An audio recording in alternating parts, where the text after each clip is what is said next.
Hello Space Watchers, this is Daniela Jovic and I'm here at the Winter Satellite Workshop with a very special guest. You can see my stage right here. So this is Markus Wandt, an astronaut and also head of group strategy and technology at Saab. Yes. Thank you for joining me here. Thanks for having me. So, first time at Winter Satellite Workshop? It is, yeah. Are you liking the conference? Oh yeah, definitely. It's great. So I would like to ask, and this will be very interesting to know. You have this very fancy title at Saab. Is this a proper role, or is this like something for show, something to do after space?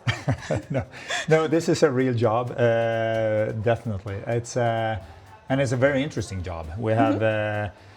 So with everything going on it's very obvious the reason to have a company like Saab. I've been with Saab for 12 years though, okay. But then I was with ESA for a while, still with ESA some part, and then back at Saab now. So, but I was the chief test pilot earlier, flying as a test pilot.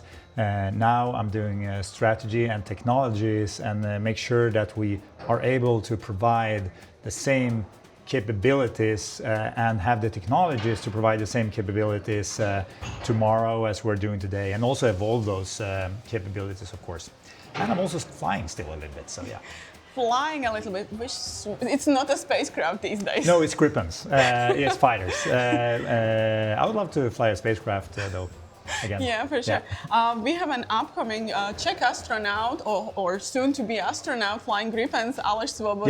Yeah, that's great. Yeah, yes. He's in my class. Amazing. So, any tips for him? Maybe. Oh yeah, keep going. You're gonna launch soon. So yes. Awesome.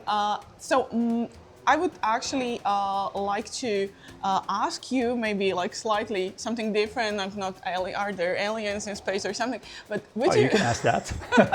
But would you say there is something that's like very overhyped and oversold currently in space and industry? Something that triggers you? Something that's like, you know.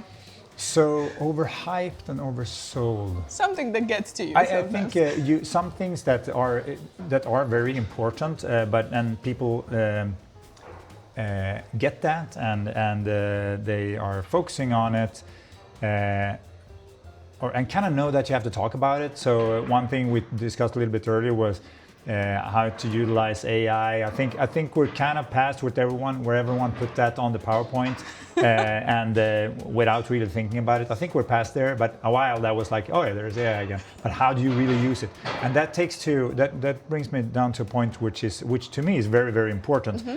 When you talk about the technology or something you're building or something you want to do, of course a lot of things you can do because they're fun. But a lot of times I'm asking myself, well, which value does this add and which problem does that solve and which capability will that provide to the end user that really needs this or really wants this? And those questions pops up all the time. And if I can't see that, and if I ask and I can see that, okay, I haven't really thought through that part, then that's not super interesting to me to keep on diving in then. Yeah, I get that. So I think that our time is up. I'm very honored to be standing here today with you. So thank you for your time. Thank you for everyone who joined us, and have a lovely rest of the stay in Finland. Thank you. Thanks a lot. And Space Watch out.